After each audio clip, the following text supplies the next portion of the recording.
The Cleveland Cavaliers select Evan Mobley. Has been a historical franchise in this league for years. We have a trade to announce. The Boston Celtics select Jason Tatum.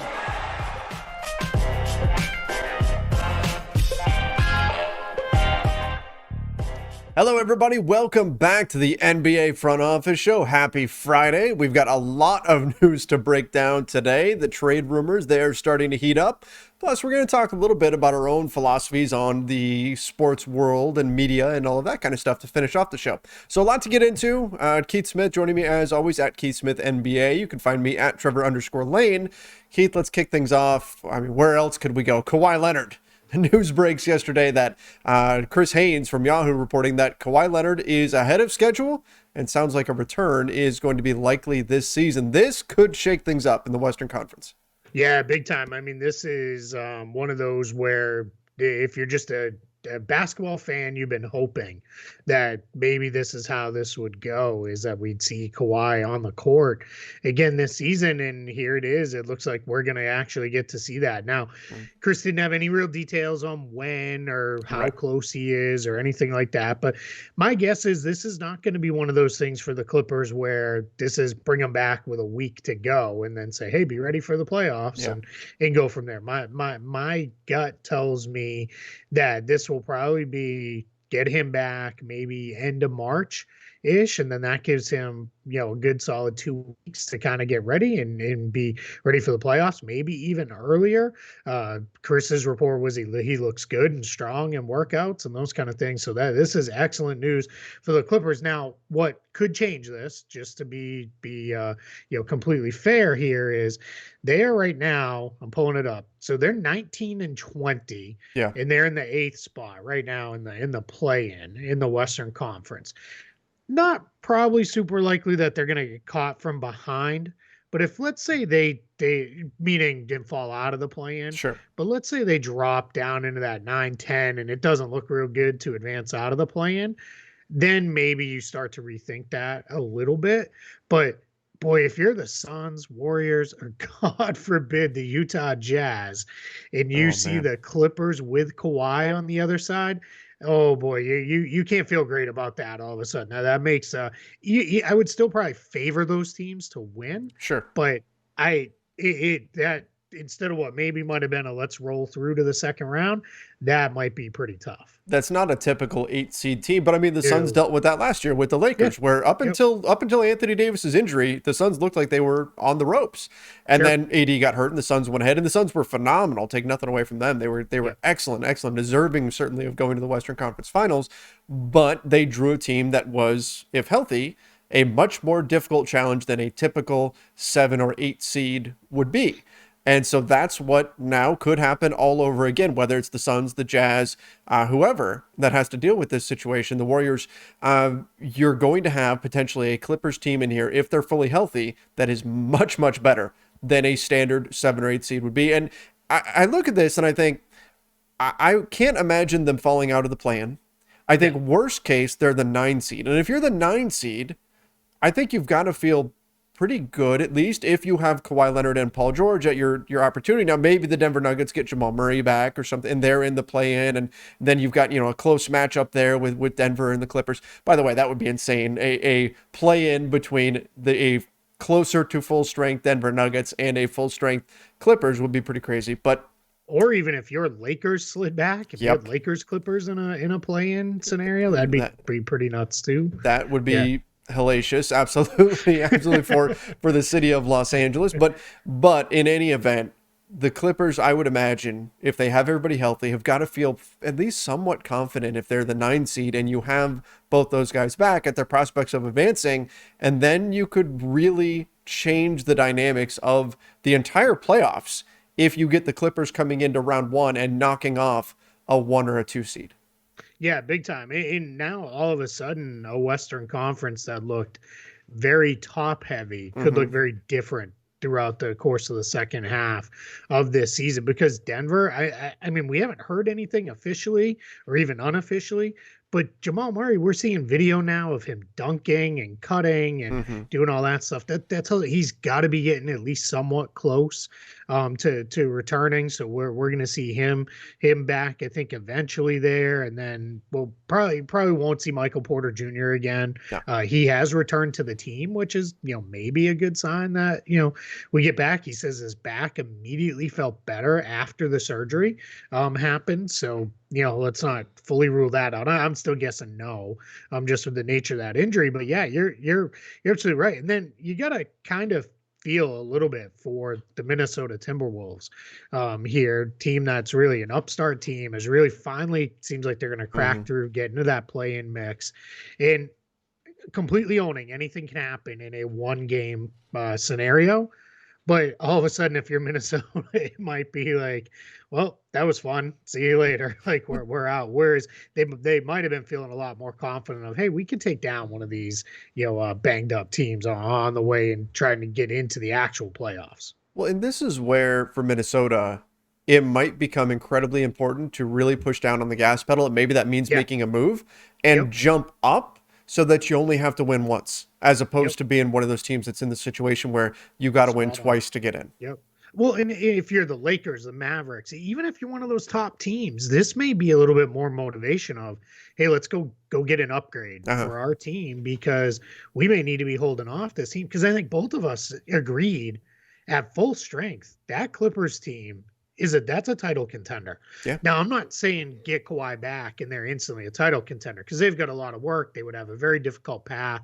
They'd have to win several road playoff series, because the reality is, they are 6.5 behind the Grizzlies to even get to home court advantage. Right. Never mind into one of those top 3 seeds. So I'm not going to say that this year, but what that does is that, to your point earlier, they're not your typical 8 seed or 7 seed or whatever spot they could land in. And, it's just, if anything, this makes everything a lot more fun and, fun to monitor, and opens up a lot of possibilities, including pushing teams into making moves, which our friend Mark Stein dropped. Man, did he drop some news on us. And we've been sitting here waiting for those trade, that trade faucet to turn on and stuff to start to dribble out. And he didn't just turn it on a little bit. He kind of turned it on quite a bit, and let a whole lot come washing out. So we want to jump into some of that stuff now, because we talked a little bit about Utah already. I think that might be a good spot to start with, even if that's not the most juiciest of teams. But Mark reporting maybe Joe Ingles could be on the move. He's seen as maybe their biggest trade piece, $13 million or so expiring money. He also notes in there that the Jazz explored the idea, but said, it's just he means too much to the franchise. But Danny Ainge is running things now, and he's not sentimental, and those things don't mean anything to him. So that's it. We've kind of threw that out there. If Utah was going to make a move, Joe Ingles is probably the one who has to go, because that makes the most sense of all. And you look at Utah, they have the best point differential in the Western Conference, but best point differential in the league at almost plus 10. Which is ridiculous. I mean, that's absolutely incredible. Historical stuff. Yeah, that's insane. I know the Milwaukee Bucks a couple seasons ago were way up. They were like a plus 14, I think, off the top of my head at one point, which is nuts. But this Jazz team is very, very good. But again, they've got that label of being that team that just doesn't get it done in the playoffs. Great in the regular season, doesn't get it done in the playoffs. And if they want to shed that label, I think they might have to make some kind of a move, maybe a defensive upgrade somewhere, in order to give them that little bit extra, to where when it's playoff time and the other team is starting to figure out what your offensive sets are and figuring out all the motion that you've got and all that sort of stuff, you can lock down on the defensive end and win games that way. And you've already got Rudy Gobert, right? You've already got probably the best defender in the entire league. So if you can build upon that and add one more defensive piece, I think that would go a long way for this Utah Jazz team. I think they need to look to differentiate themselves from the Warriors, from the Suns. If they can make an upgrade there and give themselves even a little bit of breathing room, that would be critical. And then, of course, if we add the Clippers into the mix, if they're fully healthy, that just gives the Jazz that much more incentive to give themselves as much firepower as possible, because the ceiling for this team right now is that come June, they're hoisting a championship. And when you're in that situation, you have to make sure that you give yourself the greatest possibility to get it done. Yeah, and this is not a team that is at the end of their lifespan as a contender Mhm. by any means, because Donovan Mitchell and Rudy Gobert are still young enough, but they're also not a young up and coming team either. They're kind of, this is the go for it, really try to get after right now position, because and I'm not by any means saying Donovan Mitchell is to the point of, hey, I might want to leave or anything like that, because I don't Mhm. think that's the case. But we know how this goes. These young stars, he's locked in for the next 4 years, like through at least 2024, 25, then a player option in 2025, 26.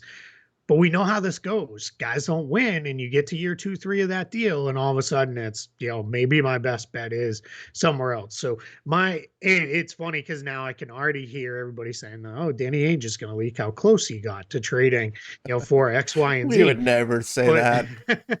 but the reality is that the only way you can make anything reasonable happen there is with Joe Ingles' salary, Yeah. because Gobert and Mitchell aren't going anywhere. That's pretty clear. You're probably not trading Bogdanovich. Unless you're getting a major upgrade, because he's just too important to you. Clarkson's too important to your bench. And then after that, you're kind of out of salary. Maybe Royce O'Neal, but he's the best defensive wing on the Mhm. team by a pretty good margin there. So yeah, so it really does kind of become Ingles, and I get it. And feels kind of gross because I just went on this whole thing last show about like playing for one franchise for your whole career really Right. Yeah. matters. I know he started with the Clippers and he was waived, but he's basically been with the Jazz for the entirety of this run. But I mean, you got to really think about, where are we going here? He's 34 years old Mhm. now. What are we doing with this? Are we re-signing him in the offseason? To how much money? Like, what would that look like? So yeah, I think there may be something there. There's enough motivation from a lot of different angles to this, to where angles, to where it makes sense, I think, for them That'd be a to good name for explore like a a move. jazz, like Joe Ingles podcast, like Yeah, those angles. we need to make So that yeah, happen.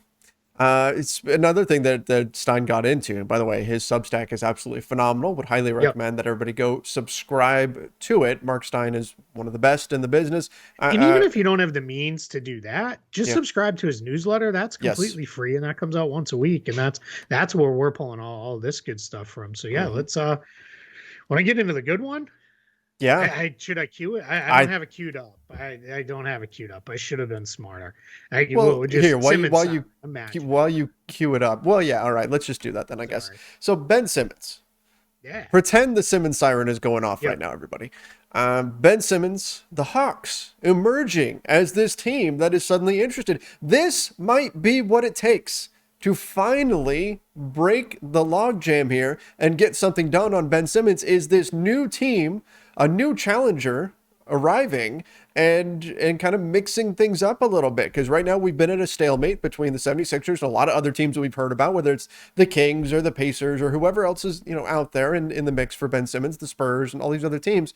Now the Hawks are suddenly in, and they're a team that we had pegged as one that would be motivated to make a move because the expectations were up here and their performance has not met that level. Not especially defensively. Ben Simmons is one of the best defenders in the NBA. It would make a lot of sense for them to target him. But I guess let's start here, Keith, from the salary perspective. What do the Hawks have to do to get there? Yeah, and it's really not all that hard for them, because what you would assume would be kind of the centerpiece of only the salary matching portion. Right. Let's make sure we're very clear about that. Would be Danilo Gallinari at $20.5 million. And it's a pseudo expiring because he's only about 5 million. He's exactly 5 million guaranteed for next year. He could actually play for Philly, as just a backup floor spacing forward who can hit some shots. That's something you could always kind of use on that team. And then where your value comes in is, I would presume, a pick or two, and then probably something like Cameron Reddish, who teams are really, we're hearing quite a bit. Teams are hot on Cameron Reddish, and he's done some stuff. Or maybe DeAndre Hunter. That one's a little harder for Philly Because the injury. because if you're trying to sell forward of right now, we're improving the team. Hunter may not play again this season, so we don't know what that looks like. But clearly, I think I would rather have Hunter than Reddish long term. Well, let me rephrase. Not clearly anymore, because Hunter's been He's hurt right. pretty consistently, If and both were Reddish has healthy. played better. Yeah, if both were healthy, yeah. So there's your value pieces come in there, and then you might, if you're feeling you could get another young guy, Jalen Johnson out of them or something like that. Maybe you do it. Maybe they tweak it, and they'd rather have something like Gallo and Bogdanovich, as Bogdanovich would be a bigger upgrade on the wing for them. Maybe then it starts to tilt a little to, if you're the Hawks, how much are you giving up here? But there's a lot of ways they can get there, and it opens up some interesting things. Some folks are saying, well, then you got to trade Clint Capella. I don't know that I would go there. You can't close with Capella and Simmons, but close small with Collins at the 5, Simmons at the 4, and a bunch of shooters. You're probably okay. I think, right. And that's where Collins' ability to shoot really helps. Yeah. Yeah. And his improvement last year, he showed he can hold up defensively as the lone big on the floor, because they closed quite a bit last year, very small, with him playing the 5 with Capella out. So I think, that's one where that's not one of these where it's like, all right, that sounds good, but how do we get there? There's there's a lot of different paths Atlanta could get there in a Simmons trade. I especially think and we're going to get to him in just a minute here, but if the Blazers say, doors are closed, we're not trading Damian Lillard, it's not happening, right? If they just put their foot in the sand, right? And so the 76ers finally accept that, and Bradley Beal, we're not getting those guys, that's the point where they might go, okay, Hawks, let's start talking. I think the 76ers are hoping they can get that big marquee name, that guy, but assuming that guy's not there, and I'm not anticipating either one of them being available, that's where suddenly you turn to the Hawks offer and you go, okay, well, if we're not going to get that star power, can we get a few guys that round us out, that make us overall a better team, because we're adding, instead of one A guy, we're adding 2 or 3 B level guys that can raise the level of our team overall. And that's, I think, what you get in this Hawks package. Yeah, and they just, we've pumped up the Cavs, and deservedly so, all season for how well they've played. But Philly's won 5 in a row and has now passed them. And they are only 2 games behind Miami for home court advantage now. And Miami is just so banged up with so many guys injured. You could really see Philly running them down. I mean, they were the number 1 seed going into last season's playoffs.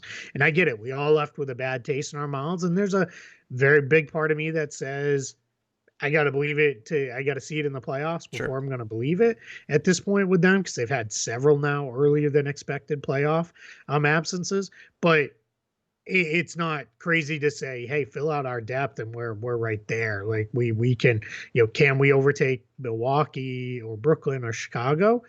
Let's see. Let's see where that goes. But they can put themselves in the mix for sure. And like you said, sometimes the best way to do that is add a whole bunch of good players versus necessarily going and getting that one superstar. Right. Stein also talked a little bit about the Blazers monitoring Damian Lillard and his injury, dealing with that abdominal injury. We know he's out for 3 games while they kind of check in on things, but I have a hard time seeing them moving him here at the trade deadline. I don't think they're going to be ready to do that. I don't know if it's Damian Lillard, but what I do wonder, and I said this I think on our last show, or maybe it was the one before, if something happens and it's, hey, he's going to be out for long term, or we have to do a surgery or anything like this, that could change their approach of their non-Damian Lillard pieces. Yes, indeed. Then maybe you say, hey, the best way to do this is bottom this thing out. We'll trade Covington and Nurkic, the 2 expirings. We're going to move on from them, because the other thing with those 2 guys, I've never asked you this. I assume you are. You're familiar with the bird rights trap idea? Have you heard that phrase before? No. Okay. I mean, it sounds familiar. Sure. And I have an idea of what it may be, but hit me with it.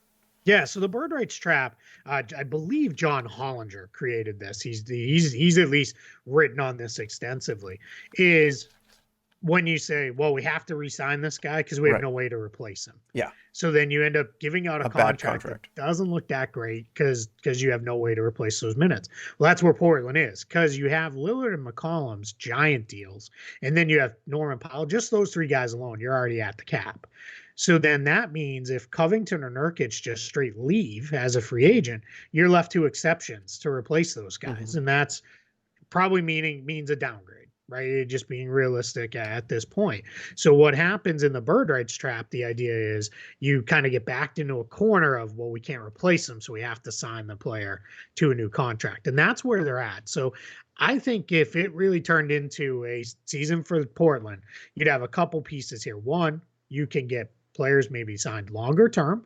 Then you don't run into that bird rights trap with Covington and Nurkic. Mm-hmm. And then your other piece becomes that pick that they owe Chicago is top 14 protected. So if you can fall into the lottery and stay in the lottery, then you keep that pick this year, maybe you move up, maybe something happens there. Now all of a sudden you're positioned very differently than you may have been otherwise. So I think even if Damian Lillard is locked in and is not moving at all, his injury could still have wide-ranging implications for the Trailblazers' future. Absolutely. Absolutely. And I think that, looking at the standings and just looking at how, I've used this phrase before, but how joyless this season has been for the Blazers. They are not having a good time out there on the basketball floor. That may, as painful as it is in the moment, that may be the best path forward for them, is to go ahead, bottom this thing out, start off next season with hopefully a healthy Damian Lillard and some fresh assets coming in, whether it's from the draft, whether you make a trade with whatever you get. You can sort of retool things this offseason and just wash your hands of whatever this season has been for them. Because right now, I mean, you're not even in the play-in. You're sitting in 12th in the Western Conference right now. Your point differential is a minus 4.2. It's not looking good. It's not looking good for the Blazers. They could make a push to get into the play-in, but for what purpose? Does that get you to the ultimate goal of getting yourself firmly back in the playoffs and being a title contender? I don't think so. I think the alternate path is probably your best chance at getting there.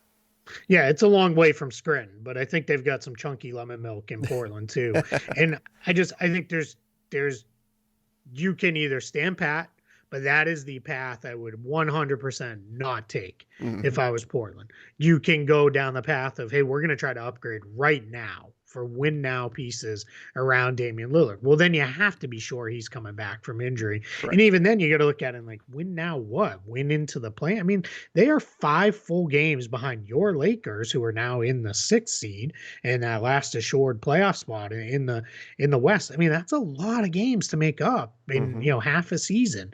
So then your other two options are, like you laid out, that kind of soft bottom out where you're really kind of going to retool on the fly quickly, almost like what the Warriors did, right? With Steph, we're going to bottom it out for a couple years and try to get back at this. Or your other path, which I can argue just strongly for, is fully tear this thing down to the studs, trade everything you can, including Lillard, McCollum, Covington, Nurkic, Nance, even Norman Powell. And I if I'm left with Anthony Simons, Nasir Little, and a whole bunch of whatever I got in the trade, so be it. And that's how we move this thing forward. I think it's probably just given Damian Lillard's importance to the franchise and his reluctance to say he wants to be anywhere else, or complete lack of desire to be anywhere else. It's probably that soft bottom out reset kind of deal. But yeah, let's see where they go. But I if we get news here in the next week or two that, hey, Dame's out longer than what we thought, or maybe even out for the season, then it's really time to have some conversations about the Blazers. Yeah, I agree, though. I don't think, to stick with the office, I don't think you go with the burn Utica to the ground option here. I think you do more of the soft reset. Saber comes in and takes over or something. Saber comes like in, that. or you merge. You merge with Stanford. Right? There you go. You merge and bring in some supporting players, and you rebuild from there. And then you're off and running. I think my wife is like, what the hell is this show you guys record? Because I think she's like, you spend half the time not talking about basketball. That's breaking news, just since we're talking Trailblazers. Per Woj, Portland Trailblazers are guaranteeing the contract of guard Dennis Smith Jr. for the rest of the season. So not a surprise. Okay. And as a reminder, today is the day. 5 p.m. today. All players. It's really the 10th that the deals truly become fully guaranteed. Got to clear waivers, so they got to be waived by today at 5 p.m. or their deals are in effect fully guaranteed for the rest of this year. Yep. All right, let's talk about the Cavs looking for upgrades. Not a surprise there. We've talked all about how this is a team that has been on the rise this season. They've been a very pleasant surprise, and you don't want to lose that. You want to make sure that you take advantage of it. Perhaps even home court advantage in the first round of the playoffs could be on the table for them. Of course, they've suffered some injuries. Colin Sexton, Ricky Rubio. Makes sense that you go out there and you make some moves in order to give yourself that little bit of extra boost heading into the second half of the season, let you finish strong, and maybe even make some noise in the playoffs. So no surprise that they would be a buyer here at the trade deadline, but certainly a team to watch. They already picked up Rondo. Wouldn't be a surprise if they went after another point guard as well. Yeah, well, and we also said too that it was don't be surprised if now Rubio turns into an expiring trade chip because of the injury. And there's no reason why they couldn't trade him and then re-sign him next year if they wanted to, because he'd be an ending contract. He wouldn't be one of these waiver guys as a reacquisition. I have a new favorite guy. I mean, I've been beating that Karis LeVert drum for a little bit. I have a new favorite guy. If they tear it down, go get Norman Powell. He fits. Ooh, he'd be a really good fit. that. Yeah, use Rubio and Colin Sexton. Maybe that's your package. Sexton goes in as kind of the rebuilding piece for the Blazers, gives the Blazers a little bit of salary relief, and go. And then Powell signed longer term, so he matches up with the rest of your guys. Gives you that guy who can go out and do some stuff on the wing that you don't have. So just that's a thought I have. Isn't there some? I mean, if you let's say you decide you're the Blazers and you're doing your soft reset here. If you go and you get Colin Sexton, aren't you just, and let's say you move CJ McCollum, aren't you just setting yourself up for CJ and Dame version 2.0? Maybe, but that you deal with that later. Sure. Fair enough. Deal with that down the line. Figure that out. Maybe you use Sexton in a sign and trade. Maybe he's your protection if you trade both Dame and CJ. Oh, now, we're building around Sexton and Anthony Simons and Nasir Little, and that's our young core, and off we go for a little bit. All right. Stein also listed a number of players who are out there on the market. I didn't see any surprises here, but they're all guys that we've talked about a lot. I'll just list them: Miles Turner, Jeremy Grant, Dennis Schroeder, Eric Gordon, Terrence Ross, Buddy Hield, Marvin Bagley, Robert Covington, and Yusuf Nurkic. Again, no surprise there. These are all guys that we've been talking about for a while now, that their teams would have motivation to go ahead and move them, that may have some value out there. I think it's unlikely all of these guys get moved, because that's just never the way things work out in the NBA. But like, if half of these players were on different teams in just a few weeks, or in about a month, I guess, it would not shock me at all. No, I will say what raised my eyebrows a little bit is Miles Turner, but not Domantas Sabonis. Yeah, sure. That's a little bit more eye raising. And just talking to people around the league, I think there's more teams that feel Turner is plug and play over Sabonis, because you don't necessarily need to run plays for him. He's not somebody who's going to be the fulcrum of an offense. You just kind of ask him to do what he's done. He very much opened up to The Athletic and said he would like a bigger role. So, maybe there's something there, but I think that's where teams are seeing that. And then breaking news. Boston Celtics are waiving Jabari Parker, according to Shams Charania. Not a surprise. Yeah. They're going to take that roster spot there. So now here's your challenge if you're a Celtics fan, and I'll just give the Celtics piece on this is they kept Jabari Parker over giving Garrison Matthews a regular roster spot. Correct. Matthews turned down a two-way with the Celtics, which clearly was the right decision, because he is now moved into been able to move into a standard deal with the Rockets. But that was a clear miss by the Celtics. They didn't get enough out of Parker to make that worth it. Yeah. Yep. Agreed. All right. Keith, do you want to, we talked about this a little bit yesterday. We've been getting a lot of people in our comment section, which, by the way, we've loved the discussion that's been going on in our comment section over on YouTube. A lot of people have been saying some very encouraging things to us about our show and what they've enjoyed about it. And one of the things that people have been keying upon recently is that they don't get a bunch of hot takes. We come in here and we give you NBA news. We go around the NBA. We give you our analysis without just devolving into hot takes and you and I yelling at each other. So I thought that maybe we'd finish things off just by kind of pulling back the curtain a little bit and talking about our philosophy and kind of how this show was kind of created. So we want to kick things off on that? Yeah, I think On how the show is created, this show, if you've been with us for a long time, especially the pre-YouTube time, the show's been around for a while. It's gone through some different iterations, but really you and I came together more out of just there was a lot of Lakers related cap stuff several years ago when they were looking to do some things. And I want to say it was 6 months in advance of signing LeBron when we started hearing he's going to the Lakers. I think I started coming on your shows for Lakers Nation and talking about, LeBron. And then as with any of these things, just there's usually, anywhere from 5 to 10 minutes pre-show and 5 to 10 minutes after show where we just kind of shoot the bull and, chit chat and talk about things. And we get into other stuff around the league a little bit. And then when it was that very clear, remember you being like, hey, like, what's the deal with front office show? Like, can we relaunch that? And we went through some different things with that, a bunch of stuff probably nobody really cares about with this. But when we sat down and said, really, leading into last off season, we said we want to do the, or maybe it was before then, but I know it was maybe the last trade deadline, whenever it was. We said we want to relaunch this show. We want to go pretty regularly. We're going to go to YouTube because clearly we're two very handsome men and people should see our faces. But the idea was, let's just talk whatever's going on in the world of basketball. Let's get out there, get our opinions out there. But we both very much agreed, if it turns into trying to one up each other with, I think LeBron James stinks, like, and here's why, and those kind of things, neither one of us, it wasn't much of a conversation because neither one of us had interest in that. You can get those shows 5 million other places, on YouTube, on ESPN, on everywhere.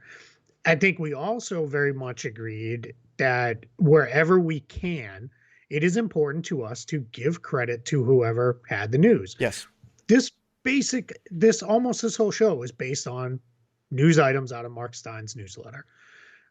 And then a couple things that broke that we hit in the show. And that's why we try to make sure where we can. And when we can't, it's usually becomes something along the lines of, I can't remember who had this, I apologize. Sure. And then they just came usually up over our discussion. And that usually results in one of the two of us scrolling like mad trying to find it while the other one talks about whatever it was.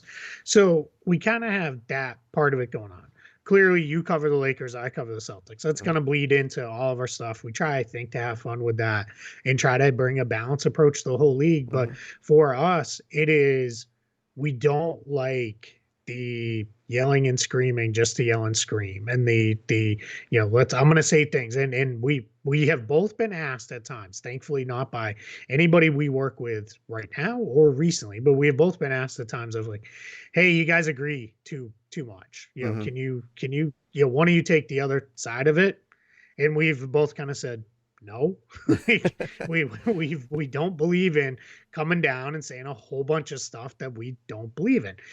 Every once in a while we'll come with like, hey, I can maybe understand the thinking here because of maybe this is what they were thinking. Sure. But it's always I can understand it versus this is my opinion. When you get an opinion from either one of us, you're truly getting our opinion. It's not for the show or anything like that.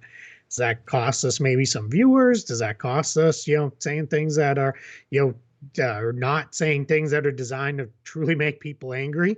Sure. I mean, we could say all sorts of crazy, stupid stuff all the time, and we'd probably get 1 million more views and a ton more people coming in to, just yell and scream at us. But it's just not the show we want.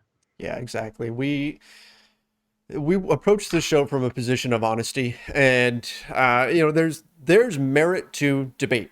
Absolutely, there is value to that. But when you're creating a debate just for the sake of creating a debate, where because Keith takes one viewpoint, because Keith says the sky is blue, that doesn't mean that I have to say no, it's not, it's green. Right. And there are shows that are set up that way where no matter what, touch my heart, you went with green. I know where your true love lies. I did that just for you.